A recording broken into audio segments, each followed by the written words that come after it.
Ce soir, nous recevons Arlette Pelé, psychanalyste à Paris, membre de la Fondation européenne de psychanalyse, et elle a dirigé pendant de nombreuses années le SAP, qui est un organisme de supervision et d'analyse psychanalytique des pratiques professionnelles. Elle est l'auteur de nombreux ouvrages qui interrogent la place de la psychanalyse aujourd'hui et dont j'essaierai de vous rendre compte brièvement. Tu as donc reçu, Arlette, pendant 20 ans, dans le cadre du SAP, en supervision, des professionnels des services de la protection de l'enfance et de l'adolescence. De cette pratique et de celle portée par ces professionnels que tu as reçus, tu as tiré une expérience qui t'a mené à une réflexion autour de ces problématiques, autour de l'adolescence et de l'enfance, réflexion que tu as consignée dans de nombreux articles, publiés dans diverses revues. J'ai noté la revue de l'enfance et de l'adolescence, la revue de pédiatrie et de psychanalyse et la clinique lacanienne. Par conséquent, dans lesquelles tu questionnes tour à tour le placement familial, les ruptures qui précèdent la séparation, l'impossible quadruple filiation, la coparentalité, la révélation du secret comme traumatisme, l'insécurité psychique et la détresse moderne des parents, et bien entendu, la question du père. Cette multitude d'articles et de contributions dont je n'ai donné qu'une vue partielle témoigne d'une pensée en éveil, d'une pensée toujours en mouvement, d'une générosité toujours prête à partager ses interrogations les plus vives et à susciter l'échange.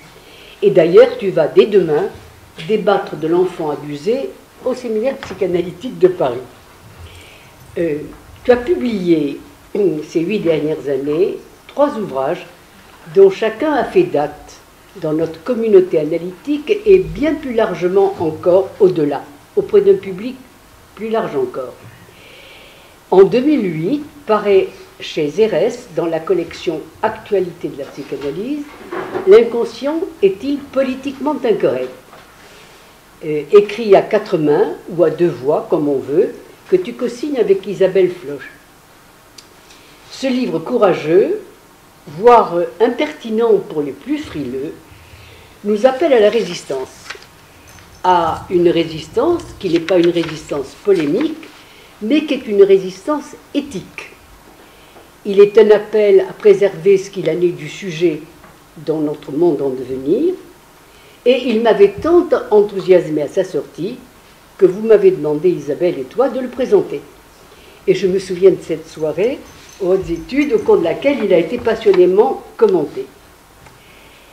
Dans votre tentative réussie de penser les formes et les destins des subjectivités de notre monde contemporain, votre travail traverse les débats de société dont les enjeux touchent précisément à la construction même du sujet, telle que la première partie de votre travail nous en a rappelé les passages obligés. Ainsi en est-il, nous dites-vous, du mythe des origines, du mythe édipien et de la question du père que le tout biologique et le génétiquement correct pourraient résoudre et résout souvent, ADN à l'appui. Mais comme le père surgit de l'ADN ne saurait tenir lieu de père symbolique, vous nous montrez, fragments cliniques à l'appui, combien on assiste de nos jours à une confusion généralisée des rapports générationnels et des places dans les systèmes de parenté. Renversement même de l'ordre des générations, de cet enfant, maître du jeu, qui grandit dans le déni de la dépendance et de la dette, souverain bien sacralisé, l'enfant, fort opportunément reconnu comme sujet grâce à la psychanalyse, est certes sujet, mais à la condition de demeurer innocent. Cet angélisme sert, comme toute fiction, le refoulement par les adultes de leur propre sexualité infantile, perverse polymorphe, telle que Freud nous a permis de la repérer si bien. Donc, si bien que les fantasmes des enfants, souvent pris comme des réalités, pour des réalités par les éducateurs, voient surgir des pédophiles en embuscade à tous les coins de rue. Les pédophiles existent, hein, mais ils ne sont pas à tous les coins de rue. Des droits de l'enfant non assortis de devoirs, on glisse au droit à l'enfant.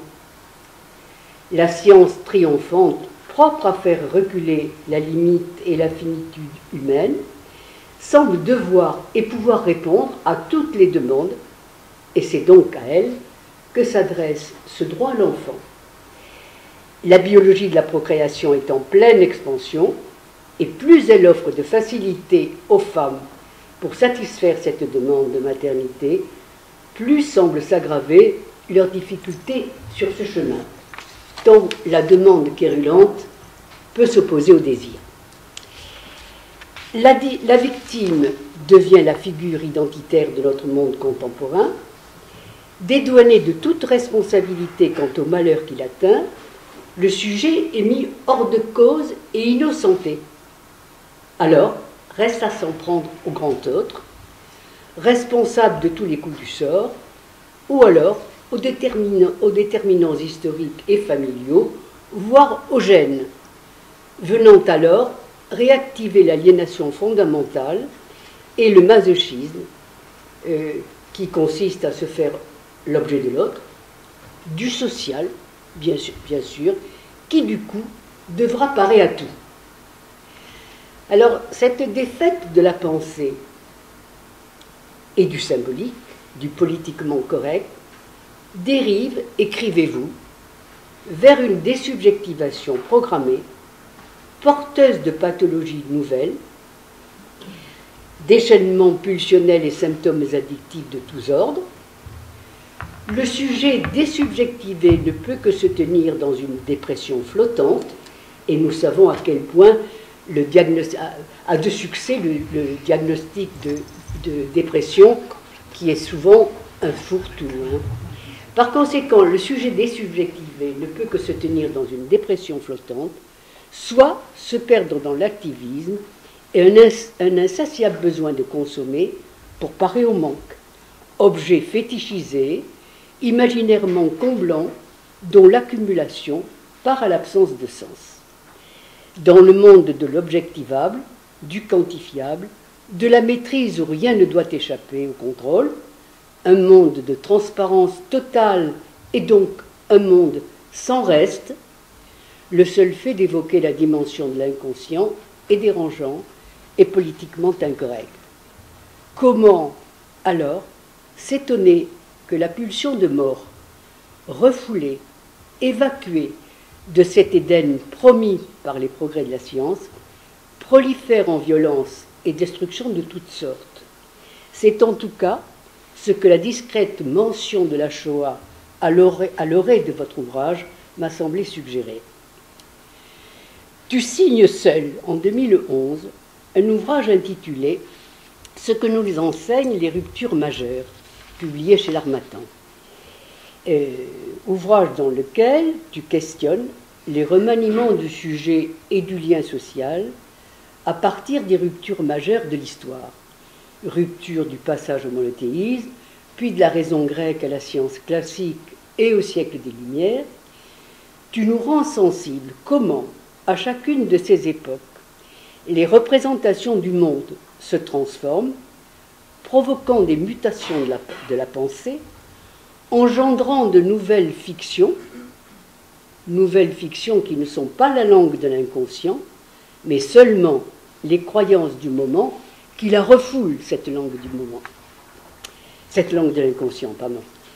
Ce qui permet de poser la question de la permanence de la structure au-delà des fictions propres à chaque moment de l'histoire, fictions qui ne serviraient qu'à de nouveaux habillages à l'enveloppe formelle des symptômes. En 2015, tu signes chez Armand Collin « Le cerveau et l'inconscient ». C'est là un travail majeur et incontournable.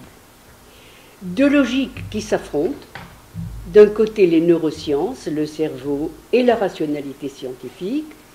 De l'autre, la psychanalyse, le sujet et les lois du langage, que tu mets en regard dans un dialogue très serré,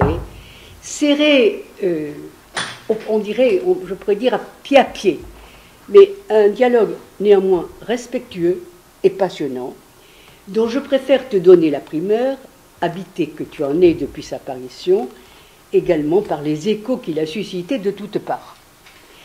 Il a par ailleurs sa place dans ce que tu nous proposes ce soir comme thème de travail, un corps sans tête, vous l'entendez, vous le comprenez comme vous l'entendez. Il s'agira, à partir de certains tournants d'une cure analytique, de montrer comment une atteinte corporelle grave peut être pensée avec la théorie analytique et en questionnant quelques notions des neurosciences contemporaines. Voilà. Je te remercie beaucoup, Geneviève, pour cette présentation assez complète. Assez. Non, complète. Non, mais elle est assez, parce que le dernier... Assez complète. Hein? Voilà. Alors, pour dire 2 mots sur cet ouvrage, Le cerveau et l'inconscient, je vais essayer de montrer comment il est possible de faire dialoguer, à partir de certains concepts, les neurosciences et la psychanalyse, sans céder sur les primats conceptuels de la psychanalyse. Alors aujourd'hui, donc, je remercie Ouchang Guiardi et Geneviève qui m'ont demandé d'intervenir ici après, je crois, la lecture de ce livre. Et donc j'ai pensé qu'il serait intéressant pour commencer d'éclaircir 2 ou 3 notions des neurosciences contemporaines, en particulier la plasticité cérébrale et l'épigénétique qui peuvent nous servir comme base de réflexion et nous aider à réfléchir sur la question du forclusif et ses effets sur le corps que je développerai dans un second temps. Pour commencer, ça me semble important, je vais aller un peu vite quand même, je vais rappeler brièvement l'espoir que Freud mettait dans les découvertes à venir de la biologie, et également quelques paradoxes auxquels il était confronté. Vous savez certainement que Freud est à la recherche du début de son œuvre Esquisse d'une psychologie scientifique jusqu'à la fin abrégée de la psychanalyse, d'un modèle global de la vie psychique qui inclut le fonctionnement biologique. La persistance de cette question n'a pas été démentie au cours de son œuvre. Alors je vais passer très vite, je vous cite juste quelques repères. En 14, il écrit pour introduire le narcissisme, toutes nos conceptions provisoires en psychologie devront un jour être placées sur la base de supports organiques, mais aussi en 15, pour le moment, notre topique psychique, donc c'est la première topique, n'a rien à voir avec l'anatomie. Comme le souligne Gérard Pommier dans son livre « Comment les neurosciences démontrent la psychanalyse », qui a été un pionnier en tant que psychanalyste pour interroger ce qu'apportent les neurosciences à la psychanalyse et en même temps démonter certains mécanismes de certitude des neurosciences pour mettre en éclairage ce qu'est spécifiquement la psychanalyse. Il dit donc dans ce livre, Freud avait essayé de résoudre les problèmes posés par le symptôme avec les modèles du système nerveux et des connexions interneuronales. C'est psychologie, esquisse d'une psychologie scientifique. Il lui a fallu recourir à un autre appareillage, celui de la parole, qui préexiste au système neuronal auquel elle donne son pli. C'est très bien dit, c'est la spécificité de la psychanalyse, c'est-à-dire que les neurosciences, encore maintenant, bien qu'elles s'ouvrent, c'est un champ de savoir très nouveau finalement, avec les appareillages technologiques actuels, et donc on peut leur donner une chance de s'ouvrir à ce qu'ils appellent l'environnement familial, la parole, etc. Mais pour le moment, les recherches les plus importantes se concentrent sur un fonctionnement du cerveau assez autistique, c'est-à-dire qu'ils ne peuvent pas, pour répondre à leur préalable scientifique, ils ne peuvent pas faire entrer la parole comme génératrice de troubles mentaux ou de symptômes. Actuellement, quand même, voilà ce qui se dit, hein, une certaine approche neuroscientifique considère que les cerveaux humains sont des systèmes biologiques d'une extrême complexité, dotés certes de leur histoire génétique, mais également de leur histoire d'individus uniques, et ils sont en interaction permanente avec les autres et le reste de leur environnement. Alors, vous voyez, vous entendez tout de suite comment on peut parler des cerveaux, les cerveaux humains, les cerveaux du vivant, les cerveaux des mammifères, enfin, c'est un peu une globalité de cerveaux. Mais quand même, on commence à éviter le tout génétique.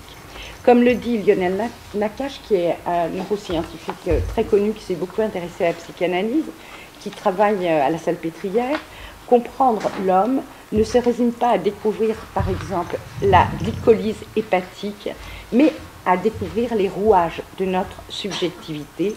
Et j'ajoute, et pour cela, il faut admettre, reconnaître que le cerveau est dans un corps et que le corps est marqué par les pulsions et le langage. Alors, en 1916-1917, Freud, l'édifice doctrinal de la psychanalyse est en réalité une superstructure qui doit être assise un jour sur ses fondations organiques. Mais nous ne les connaissons pas encore. En 1920, c'est-à-dire au moment de... au-delà du principe de plaisir, un texte sur lequel je vais m'appuyer tout à l'heure, il dit, Freud, l'incertitude de notre spéculation s'est trouvée accrue par la nécessité de faire des emprunts à la biologie. La biologie constitue véritablement, il va très loin, un domaine aux possibilités illimitées. Nous devons attendre d'elle la plus surprenante information et nous ne pouvons prévoir les réponses qu'elle donnera dans quelques décennies, c'est-à-dire aujourd'hui, aux questions que nous lui posons. Et il ajoute, ces réponses seront peut-être telles que tout notre édifice artificiel d'hypothèses s'écoulera comme un château de cartes. Alors, il faut dire que les hypothèses, au-delà du principe de plaisir, sont telles que Freud va très loin, puisqu'il fait une analogie entre la théorie qu'il invente sur la deuxième topique, les pulsions de vie et les pulsions de mort, et les cellules qui sont du côté de la vie, de la mort, etc. Donc, mais quand même, il a une vision qui s'apparente assez aux découvertes actuelles, je trouve, des neurosciences. Alors, bien sûr, il se trompe sur cette dernière phrase, mais il sait que c'est beaucoup ce qu'il connaît et ce qu'il apporte, mais que c'est plus encore ce qui n'est pas connu, c'est ça l'éthique aussi, et que la science pourrait découvrir. La science, en perpétuel devenir, ne peut pas s'asseoir sur des vérités éternelles et immuables. Ce qui n'exclut pas qu'une grande partie de l'œuvre de Freud reste et restera impérissable, je le pense. Mais aussi, elle doit se bouger et avancer pour ne pas être représentée comme une vérité éternelle et immuable, la psychanalyse. Alors, on remarque que ces deux approches, psychanalyse et biologie, telles que Freud en parle dans ce passage, semblent ici, pour Freud, exclusives l'une de l'autre. Il dit, et la biologie, etc., ces réponses peut-être feront que tout notre édifice artificiel d'hypothèses s'écroulera comme un château de cartes. Et il pense ça à cette époque, et aujourd'hui également, pour la plupart des psychanalystes et des neuroscientifiques, la psychanalyse et les neurosciences sont exclusives l'une de l'autre. Alors, ce qui est intéressant, c'est qu'en 1938, c'est-à-dire dans l'abrégé de psychanalyse, il a 82 ans quand il écrit son œuvre finale, qui est inachevée et publiée de manière posthume. Il dit « Le futur pourra nous apprendre à agir directement avec des substances chimiques particulières sur les quantités d'énergie et leur distribution sur l'appareil psychique. » Donc, on peut dire que du début jusqu'à la fin de son œuvre, Freud reste accroché au désir de savoir du scientifique et suppose que c'est la biologie de son époque qui ne lui fournit pas ce qui pourrait lui permettre d'avancer plus loin dans l'énigme de au-delà du principe de plaisir. Et si la psychanalyse, en effet, est fondée à partir d'une autonomie par rapport à l'anatomie neurologique et physiologique, cela n'exclut pas, ne rejette pas l'apport des neurosciences dans leur totalité. Beaucoup de psychanalystes affirment que l'abandon d'une perspective biologique a marqué le commencement de la psychanalyse proprement dite. Or, si l'on suit les énoncés de Freud, il est clair que rendre compte des bases neurobiologiques, neurophysiologiques de la réalité psychique reste pour lui un souhait permanent. Soit on affirme que le champ médical et psychanalytique, le corps organique biologique et le corps psychique sont hétérogènes. Et on laisse ces deux corps scindés comme le sont les pratiques, c'est-à-dire la pratique médicale et la pratique psychanalytique. Soit on suppose que le corps psychique ne le devient que sur la base du corps biologique, de la même façon que le langage construit la réalité psychique à partir de la machine cérébrale qui l'active du dehors. Pas l'un sans l'autre. Alors des perspectives s'ouvrent pour émettre prudemment des hypothèses. Alors, je vais vous dire deux mots, bien sûr, sur la position de Lacan qui débiologise la psychanalyse. Mais il n'hésite pourtant pas à rendre hommage au désir du scientifique. Il écrit dans l'Éthique: « Je crois qu'au long de cette période historique, le désir de l'homme, longuement tâté, anesthésié, endormi par les moralistes, domestiqué par les éducateurs, trahi par les académies, s'est tout simplement réfugié, refoulé dans la passion la plus subtile et aussi la plus aveugle, comme nous le montre l'histoire d'Oedipe, la passion du savoir. C'est celle-là qui est en train de mener un train qui n'a pas dit son dernier mot. La science est animée, dit-il, par un mystérieux désir, mais elle ne le sait pas. » Dit Lacan, qui questionne le désir du scientifique et le désir du psychanalyste. Par rapport à la psychanalyse, il dira tardivement, en 1977, dans une conférence faite à Bruxelles: « Un savoir qui se contente toujours de commencer, ça n'arrive à rien. » Pour ma part, je pense que les psychanalystes ont tout à gagner à s'intéresser aux découvertes scientifiques de leur époque, en particulier ce que démontrent les neurosciences contemporaines, au lieu de rejeter ou d'exclure un champ de savoir qui a en commun avec la psychanalyse le même objet de recherche, en particulier ce que j'ai appelé dans mon livre Le cerveau et l'inconscience, que j'ai appelé les neurosciences de l'expérience subjective. Alors, notion tout à fait intéressante, je vais vous en dire deux mots, c'est la plasticité cérébrale d'abord. Alors, je me suis appuyée, il y a beaucoup de neuroscientifiques qui écrivent là-dessus parce que, en fait, ça peut être un peu un concept, enfin, une notion un peu fourre-tout, mais qui peut avoir qui peut éclairer, je pense, des concepts psychanalytiques. Enfin, j'essaierai de montrer ça tout à l'heure. Alors, c'est Ansermet et Magistretti, dont vous avez peut-être entendu parler. Ansermet est un psychanalyste qui a publié de nombreux ouvrages avec un neurobiologique qui s'appelle Magistretti. Il travaille en Suisse. Et en particulier, il travaille sur la plasticité cérébrale, et c'est-à-dire, il s'intéresse au couplage psychisme-cerveau. Ils disent que l'opposition entre une causalité organique et une causalité psychique des troubles mentaux est rendue caduque par les développements récents des neurosciences avec le concept, le fait expérimental démontré de la plasticité cérébrale. Qu'est-ce que c'est? La plasticité cérébrale, c'est le fait que l'expérience laisse une trace dans le cerveau neuronal, dans le réseau neuronal, et en même temps, il laisse une trace, ça s'appelle un marqueur somatique, pour dire l'état du corps qui lui est associé. C'est-à-dire une trace dans le réseau neuronal et une trace de l'émotion ou de l'affect qui affecte, par exemple, l'hormone, les synapses, enfin d'autres régions. Les connexions entre les neurones sont modifiées en permanence par l'expérience vécue. Les changements sont tant structurels que fonctionnels, disent-ils, ce qui veut dire que ces changements se produisent au niveau des traces mnésiques de l'événement vécu et des synapses qui sont remodelées en permanence et forment des nouveaux réseaux neuronaux. Alors ça, c'est très intéressant parce que ça laisse de grands espoirs pour chacun de remanier les réseaux neuronaux de son cerveau par l'intermédiaire des expériences vécues qui laissent des traces mnésiques, mais aussi des traces neuronales. C'est ça la plasticité cérébrale, c'est que ça bouge, c'est tout le temps en mouvement et que ça se remanie sans arrêt. C'est-à-dire qu'il y a un écart, comme Freud l'avait très bien montré, entre l'expérience vécue et la trace de l'expérience. C'est ce qui est maintenant démontré expérimentalement. S'il n'y a pas de commune mesure donc, entre la psychanalyse et les neurosciences, il y a quand même des questions communes. Qu'est-ce qu'une expérience? Quelle trace laisse-t-elle? En quoi cette trace vient-elle déterminer quelque chose pour le devenir du sujet? Donc ces travaux ne contredisent absolument pas ceux de Freud sur les traces mnésiques. Le corps garde les traces de nos rencontres, de nos souffrances, des paroles qui nous ont marqués et constitués, et c'est en touchant à ces paroles que l'on touche aussi à la vie même du corps et à sa jouissance, et que le réseau neuronal est modifié et crée de nouvelles connexions.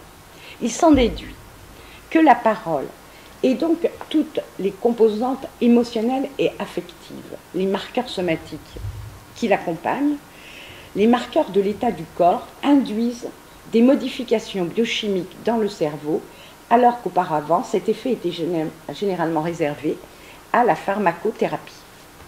C'est-à-dire, c'est les processus biochimiques qui entraînaient des modifications des marqueurs somatiques. Freud découvre que l'interprétation psychanalytique établit la connexion manquante, qui est une connexion verbale, selon ses propres termes, et non de synapses. On peut dire aujourd'hui que les connexions neuronales sont également modifiées, et si la trace synaptique, c'est-à-dire le transfert d'informations d'un neurone à l'autre, est modifiée, cela a pour conséquence que le signifiant peut atteindre le corps biologique cellulaire qui peut être également modifié.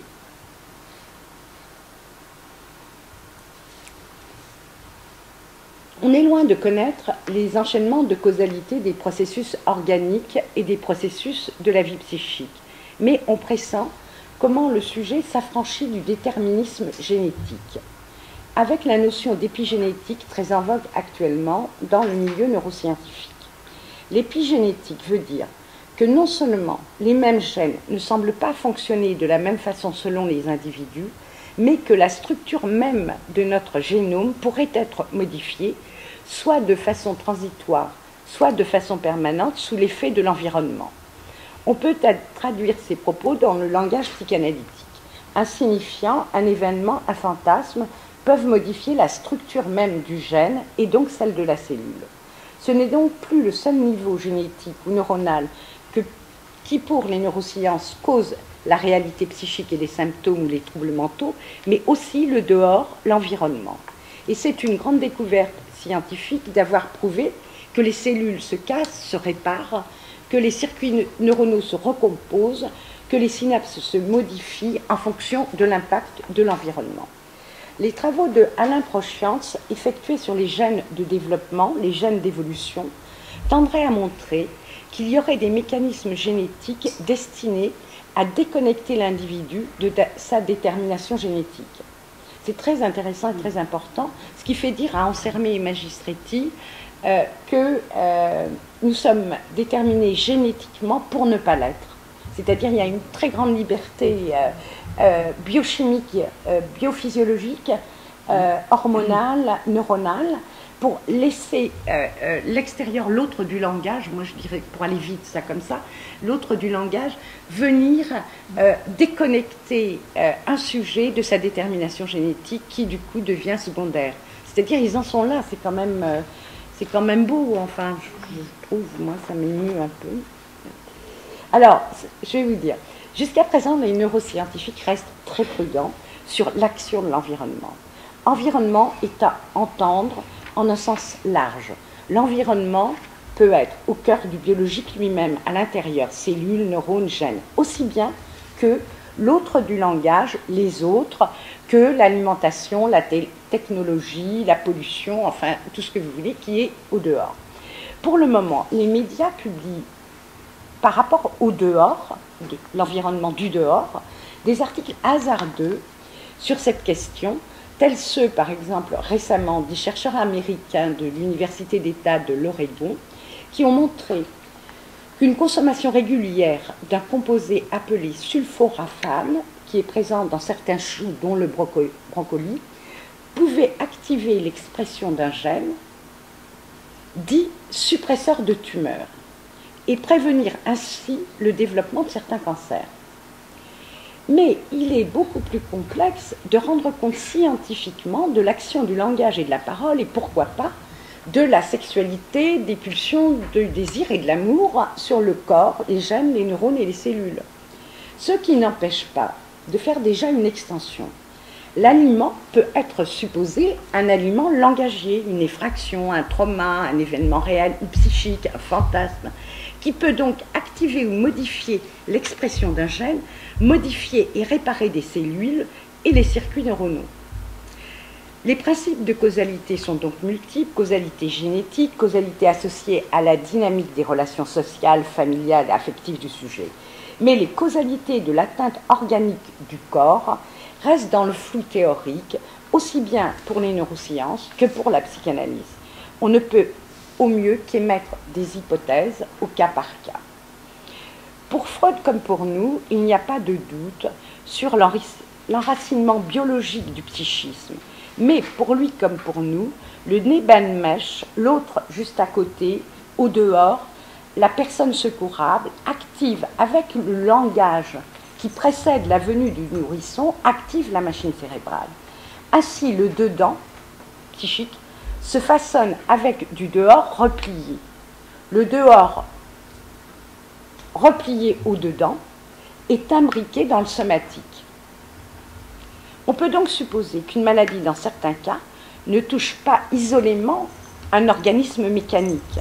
Celui-ci est contaminé quasi d'entrée de jeu par l'action du langage, des objets A et du désir.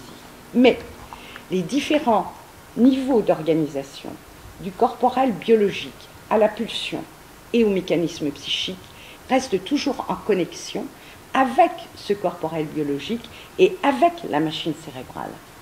Ça va ? Alors, ça va, Gorana?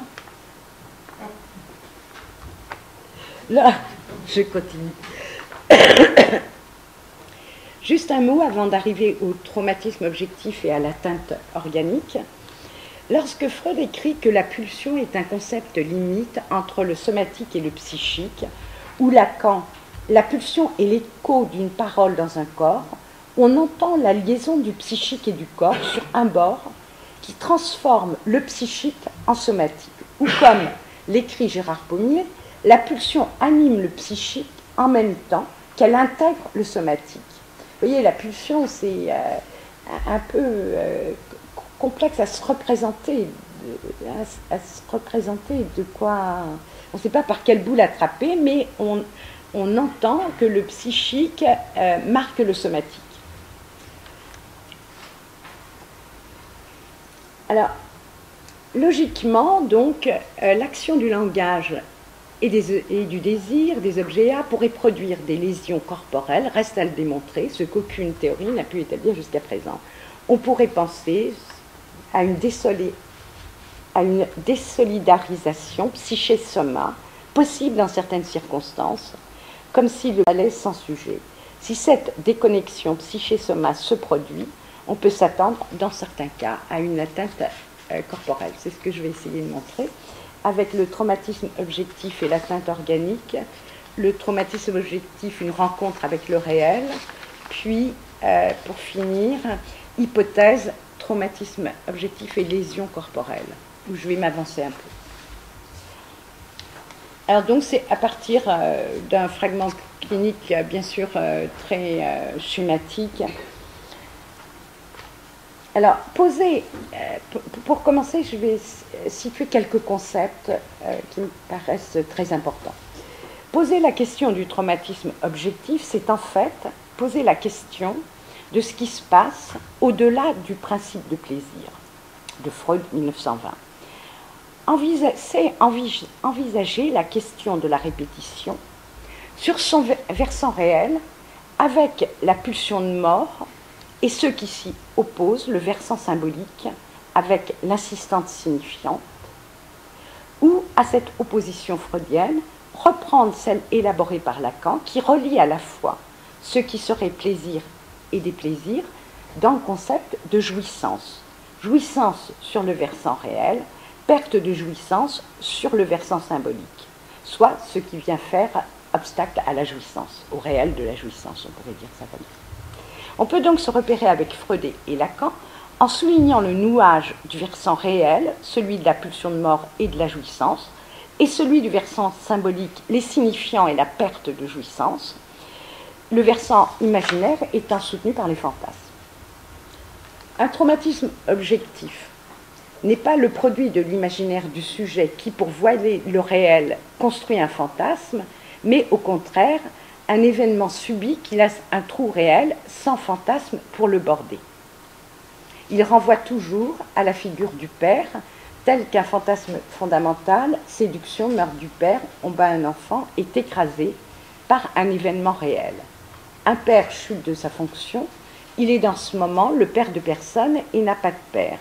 La filiation est rompue, le trou réel est évidé, sans nom du père, c'est-à-dire sans le signifiant ou les signifiants qui touchent à la loi, au langage, au nom, à la filiation, à la différence de génération et sexuelle, ce décrochage, sans nom du père, ce décrochage libère pulsion de mort et jouissance. Ça va? La réponse du sujet à un traumatisme objectif dépend de sa structure. Comment il s'est inscrit dans le langage, comment son désir s'exprime, comment il s'est inscrit dans les discours qui permettent à chacun de faire lien social. Fantasmes, symptômes, phénomènes psychosomatiques, délire, passage à l'acte sont autant de réponses possibles à cette mauvaise rencontre. Lors du traumatisme objectif, ici, dans ce dont je vais vous parler des attouchements sexuels, le sujet n'a pas pu se défendre contre l'injonction du désir et de la jouissance de l'autre. Il l'a subi et pas subjectivé. Comme l'indique Patrick Vallas, c'est un forçage du corps dont l'autre jouit aux dépens du sujet. Cette jeune femme rencontre un analyste au moment où elle s'angoisse de la crainte que son cancer ne récidive. Elle a peur de rechuter et surtout de subir les rudes épreuves sur son corps. Elle me dira très vite que, très jeune adolescente, elle a subi des attouchements sexuels par son père et que son cancer s'est déclaré suite au décès de ce père. Quel rapport peut-il y avoir dans la configuration singulière de son histoire entre les attouchements, le décès du père et le cancer? Je repère simplement, dans un premier temps, la proximité des événements par les associations qu'elle fait, sans en faire la cause de la maladie du cancer. L'arrangement qu'elle avait trouvé jusqu'alors, ne plus voir sa famille par rapport à ce qui s'était passé, pour échapper à la proximité incestueuse, n'a pas tenu au moment du décès du père. Cette jeune femme, dans les séances, revient sur ce qu'elle a subi, contre quoi elle ne peut rien, ne disposant d'aucun savoir pour interpréter ce qui lui est arrivé, tout autant que ce qui lui arrive aujourd'hui. Elle se dit victime, ce qu'elle est, à la fois des attouchements et à la fois de ce cancer. L'emploi des mêmes mots pour dire l'angoisse de l'un et de l'autre, du trauma objectif et de la maladie, ce redoublement m'a fait penser que la maladie pouvait avoir eu un statut de mise en acte de la jouissance en excès, convoquant alors le réel du corps. Il va falloir le montrer. Freud, dans Au-delà du principe de plaisir, avance que la lésion corporelle doit être considérée comme une des sources de l'excitation sexuelle. Ici, dans ce cas-là, le décès du père désinhibe un courant érotique puisque le risque incestueux est écarté. Au moment de la maladie, ce courant érotique reste muet, il ne se signale pas au sujet, ni dans la jouissance du corps, ni dans sa réalité psychique. Libéré, ce courant libidinal il se peut qu'il se soit déplacé sur une atteinte corporelle. C'est une hypothèse. Deuxième point, traumatisme objectif, une rencontre avec le réel. Jusqu'alors, avant l'analyse, elle a tenté d'échapper à toute expérience qui réactiverait le vide de la représentation, le vide de la figuration. Au cours de la cure, elle se risque à faire une rencontre amoureuse avec un homme métissé qui, elle le dira plus tard, la renvoie au métissage de son propre père. Elle n'avait connu jusqu'alors que des hommes de couleur blanche. Cet homme fait surgir à son insu les traits du père mort. À l'insu de cette jeune femme, elle s'en rend vraiment pas, elle se dit pas ça dans cette rencontre. C'est vraiment dans l'après-coup. Les traits du père mort. Ce trait du père métissé la renvoie directement à la rencontre incestueuse. Elle tombe alors dans un no man's land assez grave. La rencontre amoureuse avec l'homme métissé prend la forme d'un débranchement d'avec l'autre du langage et s'accompagne d'une dissolution partielle des registres symboliques et imaginaires qui tenaient jusqu'alors. C'est l'effondrement. Ce moment forclusif dans la névrose ouvre l'abîme maternel et la régression pulsionnelle. Cette mise en acte a permis de recueillir les traces psychiques et certainement de remanier les réseaux neuronaux et synaptiques d'une expérience sexuelle brouillée par l'irréalité des scènes non subjectivées. Suite à cette rencontre avec l'homme métissé, le défaut symbolique, la zone exclue de son monde subjectif se traduit par un excès de jouissance qui s'écrit pour elle, à ce moment-là, sur le mode de l'irruption d'une excitation sexuelle permanente. Le verrou de la castration a sauté, elle perd ses repères identificatoires. Un corps sans tête, c'est ce qu'elle dit. Un corps sans tête, c'est ce qu'elle avait vécu au moment des scènes avec son père. Elle ne le savait pas. Dans une sorte de sacrifice du psychisme, l'appareil à penser et à lier les pulsions et les représentations est hors jeu. Comme une parole désarrimée, son corps sans sujet s'excite sans limite. Ça ne parle plus. Le courant érotique inhibé ou qui était resté muet au moment du décès du père et de la maladie se libère après cette rencontre qui évoque les scènes d'attouchement avec le père. Elle parle de brisure du miroir, de défaite narcissique, de décrochage de son corps et de sa tête, comme si quelque chose qui aurait dû s'investir au niveau de l'image spéculaire revenait à la réserve libidinale auto-érotique. Je n'ai pas entendu le temps de cette rencontre amoureuse et ses effets comme un passage à l'acte, un court-circuit du processus de l'analyse, mais comme un franchissement nécessaire, une sorte de choix du sujet, poussé à faire parler un corps perdu, poussé à aller sans le savoir au devant d'une scène qu'elle vivra comme incestueuse, façon de représenter à nouveau frais la scène première avec le père. Elle rêve qu'elle est enfermée dans un cercueil, elle voudrait se lever, elle ne veut pas être enterrée vivante. Des hommes pointent sur le cercueil ouvert leurs épées, l'empêchant de se lever. Elle est clouée sur son lit de mort. La pulsion de mort, pulsion incestueuse qui la cloue au lit dans le rêve et qui l'abat comme une force puissante contre laquelle elle ne peut rien dans la vie, est à l'œuvre, dénouée de la pulsion de vie. La déliaison pulsionnelle, pulsion de vie et pulsion de mort, se substitue peut-être à une désolidarisation psyché-soma. L'effroi de rechuter que ça recommence dans ce corps la submerge. Au bout d'un temps, enfin des séances plus loin, elle fait un rêve dans lequel un chirurgien l'opère d'une opération à cœur ouvert, ce qui permet d'entendre la métaphore ouvrir son cœur à quelqu'un, en l'occurrence dans le transfert à son analyste. L'autre est à nouveau en circulation dans l'imaginaire de l'amour. La voie s'ouvre pour les associations et la construction d'un fantasme de séduction.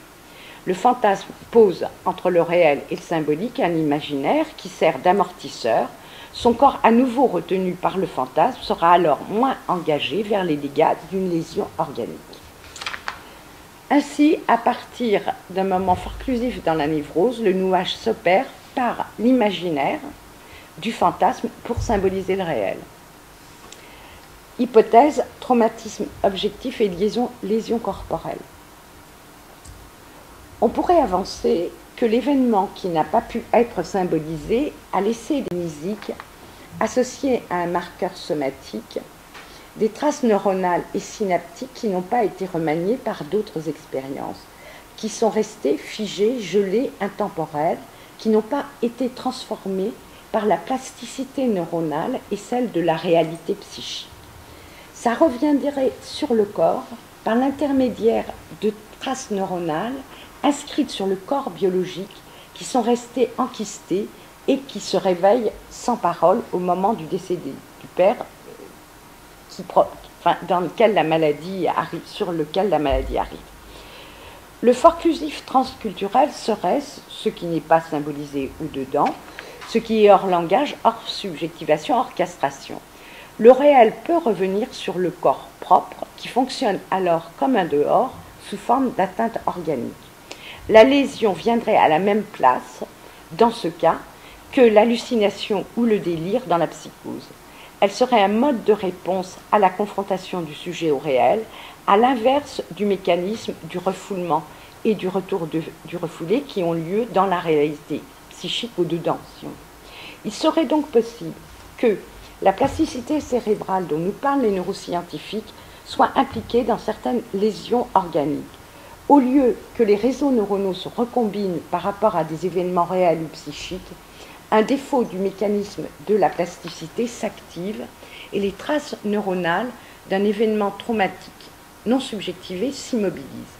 Elles sont figées jusqu'au moment où un événement, ici le décès du père, les réveille sans être couplé à la réalité psychique. Alors le courant érotique se met au service d'une lésion corporelle.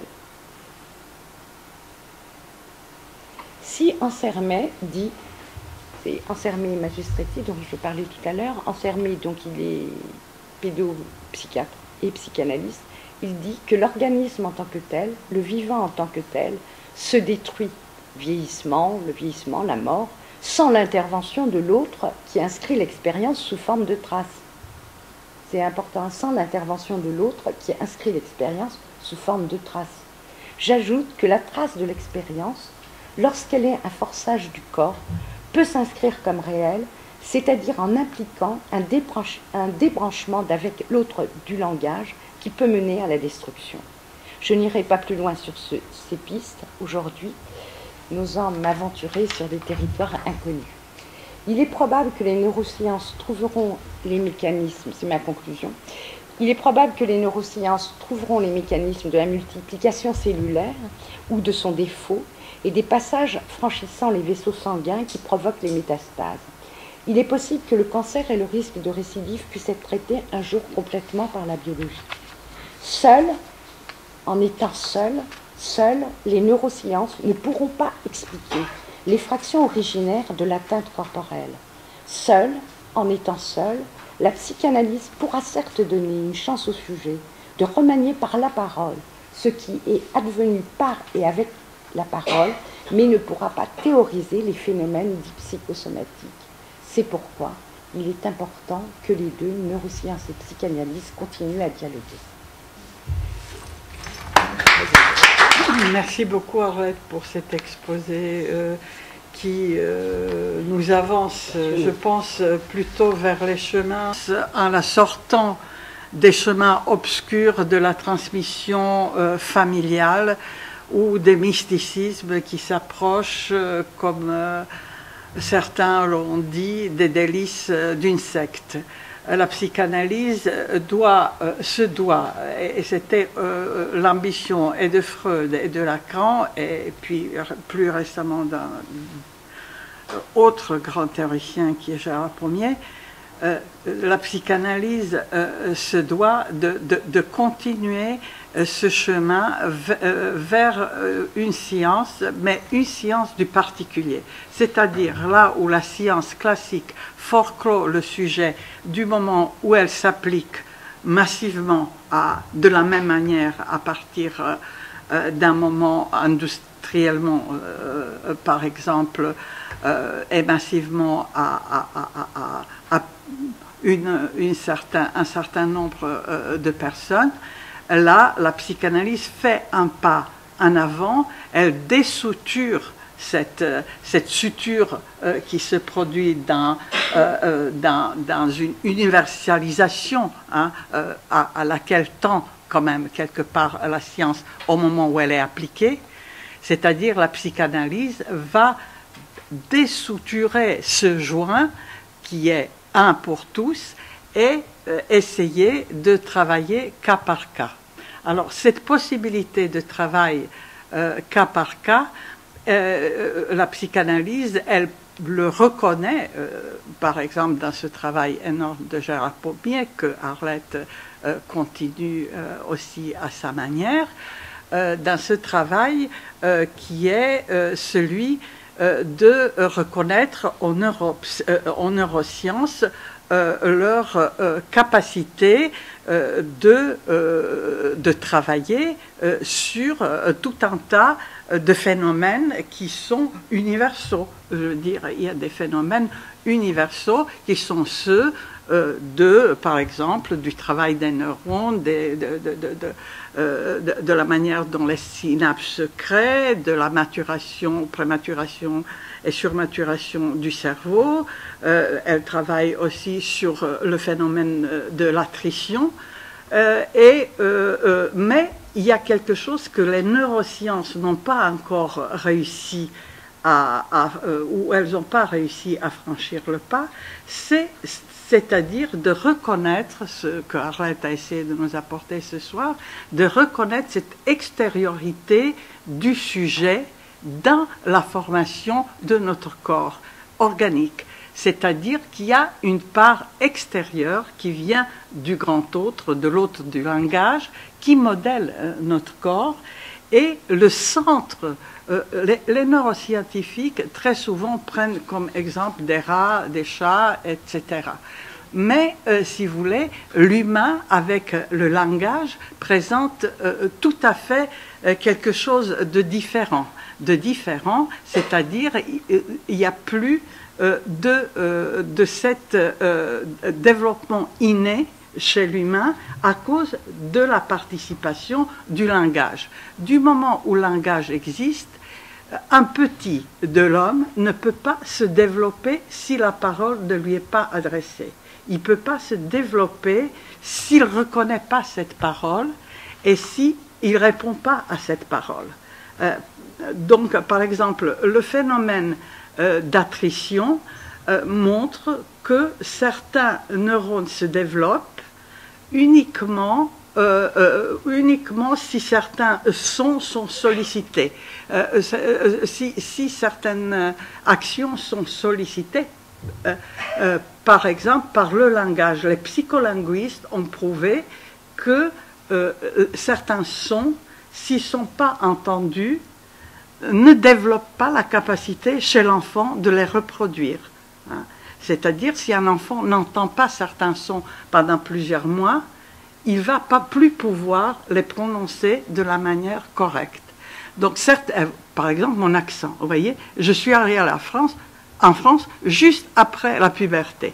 Eh bien, c'était fini, l'accent était là, certains neurones ne sont pas suffisamment connectés pour attraper les sons qui auraient pu se développer si le français était la langue des premières années avant la puberté. C'est-à-dire que la puberté marque aussi quelque chose dans cette capacité ou incapacité du développement des neurones, dans cette plasticité du cerveau dont Arlette nous a parlé, parce que différentes aires de notre cerveau sont sollicitées à différentes époques de notre vie. C'est-à-dire que par exemple, au début de notre vie, seulement les 9/10 de notre cerveau restent inutilisés. C'est-à-dire qu'il y a un champ énorme d'un potentiel qui peut ou se développer ou pas se développer. Et ce potentiel va se développer uniquement grâce au langage, à la subjectivation, parce que si un sujet n'est pas nommé, il n'y aura pas de sujet. Il n'y aura pas de sujet.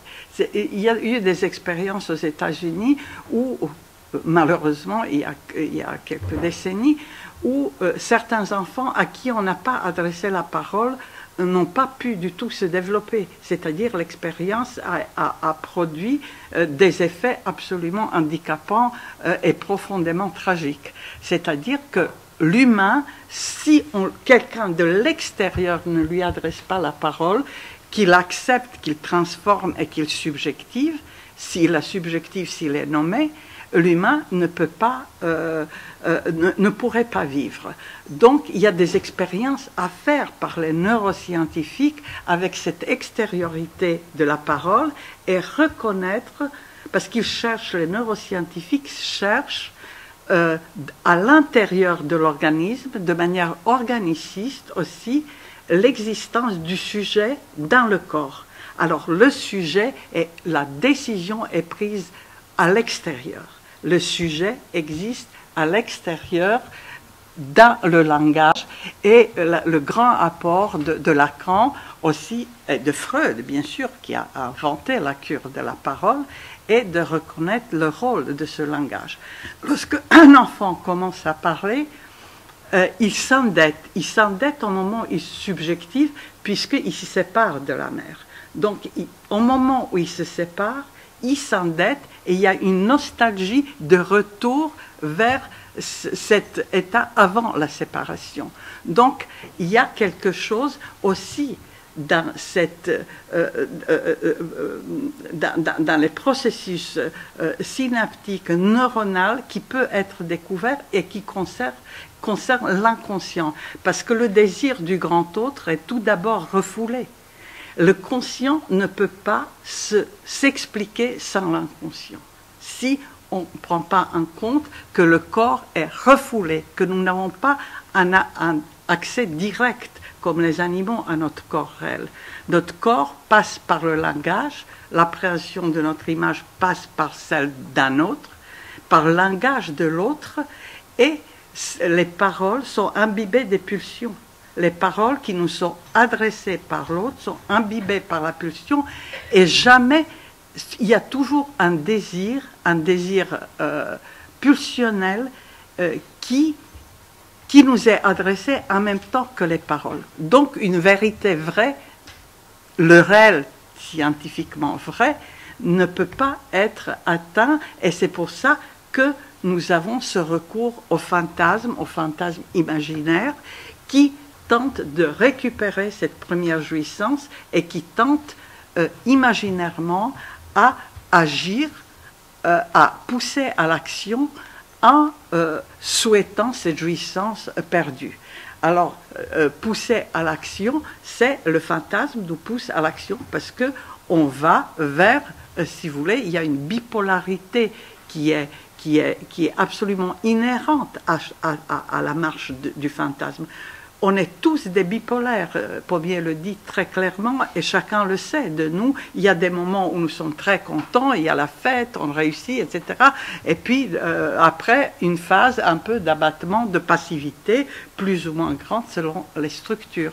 Donc il y a quelque chose où ce fantasme doit absolument pouvoir continuer à fonctionner et nous pousser à l'action, à la subjectivation et à l'appropriation du monde, de manière qu'il ne s'arrête pas. L'arrêt sur l'image du fantasme est quelque chose qui peut provoquer une passivation, ce qu'Arlette disait, ce côté de s'arrêter sur uniquement ce qui serait de la pulsion ou de la jouissance, et où l'action et la parole seraient à un moment anéantis dans l'englument de la jouissance du grand autre.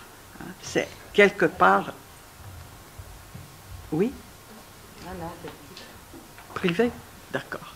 Donc, je pense que c'est très intéressant les possibilités de collaboration entre les neurosciences et la psychanalyse, puisqu'il y a toute une part qui est réservée à l'inconscient dans notre cerveau, qui est réservée par cette surmaturation aussi, qui est réservée aux rêves, au refoulement, à l'inconscient. À l'inconscient, il y a une activité neuronale qui concerne l'inconscient, et si un neuroscientifique voulait, comme Pommier l'a demandé lors de colloque qu'Arlette avait organisé le 10 avril de l'année dernière, s'intéresser à vouloir chercher un peu, en incluant cette extériorité du sujet dans ses recherches, il pourrait nous dire pas mal de choses. Il pourrait nous dire pas mal de choses et confirmer scientifiquement ou infirmer dans l'hypothèse que quand même nous travaillons, et votre belle association quand même, que j'aime beaucoup, travaille depuis des années. Hein. On voit que les choses se recoupent, on voit que quand même tout le monde a trouvé que certaines phases de dépression, sans aller jusqu'à qualifier ça, moi j'appelais ça des positions mélancoliques, chacun a trouvé quand même quelque chose pour qualifier ces phases de l'arrêt sur la face passive de la bande de Möbius du fantasme. Si le fantasme ne peut plus, si l'imaginaire est appauvri, si le fantasme ne peut pas, à cause de la coïncidence d'un traumatisme objectif avec le trauma subjectif premier dans le rentrée du langage qui est celui on bat un enfant, c'est-à-dire pour l'enfant, l'entrée à langage est vécue comme par le fantasme, on bat un enfant. Un enfant est battu par les paroles de l'autre. Pourquoi? Parce qu'il doit disparaître devant les paroles d'un monde qui le précède. On doit accepter, nous sommes tous obligés d'accepter les paroles qui nous précèdent et un monde qui nous précède. On se les approprie. Et après, on fait, d'abord, on doit se soumettre. On doit dire oui.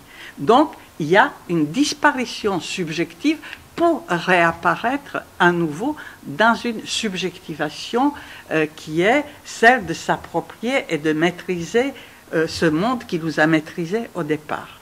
Donc il y a tout un travail à faire sur ces moments de glissement entre les traces mnésiques, les premières et les deuxièmes traces mnésiques dont parlait tout à fait de manière intéressante Arlette Pellet tout à l'heure, et de ces moments où une maladie ou quelque chose de notre corps peut se mettre entre nous et nous en tant que sujet, hein, c'est-à-dire une certaine objectivation où c'est le corps qui va écrire sur le corps quelque chose sans la présence de sujet. Et ça me paraît tout à fait, si vous voulez, important, non seulement de l'observer, mais de chercher à travers notre clinique quels sont les moments dans notre acte analytique qui peuvent produire une dynamisation de l'imaginaire à ce moment-là. Quels sont ces moments, à partir de quelle formation de l'inconscient, à partir de quel moment de transfert nous pouvons, comme ça, injecter un imaginaire qui va comporter cet amour aussi nécessaire pour que l'image soit reconnue, notre propre image soit reconnue dans ce qu'elle a de jouissif quelque part un peu. Parce qu'il y a une certaine perte aussi de l'image, si vous voulez, un peu valorisée. Il y a une perte de valeur. On le voit dans les témoignages. Alors on dit que tel patient va être déprimé parce qu'il est malade. Bien sûr, il va être déprimé parce qu'il est malade, mais même en étant malade, il peut aussi se réapproprier sa valeur, et je pense que de réduire la dépression, le moment dépressif, uniquement le réduire à un moment où le sujet est désemparé parce qu'il est en mauvais état de santé, me paraît extrêmement réducteur. Et de pouvoir travailler sur cette, à partir, je pense, de nos exemples cliniques, de récupération de sa livre de chair qui est parti comme une dette qu'on doit à l'autre, au grand autre, pour le compléter, parce que tout ce qu'on fait n'est pas suffisant, et alors on ne sait plus quoi faire, et on donne de notre corps, on commence à donner de notre peau, de notre corps. Il y a quelque chose qui me paraît intéressant, et c'est en cela que l'exemple clinique, Arlette, que tu as donné, me paraît tout à fait correct et instructif dans cette connexion que tu as fait entre un corps perdu, la chute d'un père, la chute de l'instance séparatrice, qui se rabat sur un père soit inexistant, soit un père terrible de totem et tabou, qui n'est pas du tout un père symbolique, qui fonctionnerait en dehors de la chute des images paternelles de toute puissance. Voilà. Alors, est-ce qu'il y a maintenant quelque chose où tu pourras plus discuter, peut-être ce phénomène d'attraction, ou est-ce que il y a des choses qui pourraient peut-être intéresser aussi le public? Moi, ce qui me parle énormément, c'est cette coïncidence entre le fantasme subjectif et le fantasme objectif. Oui, voilà. Ça m'a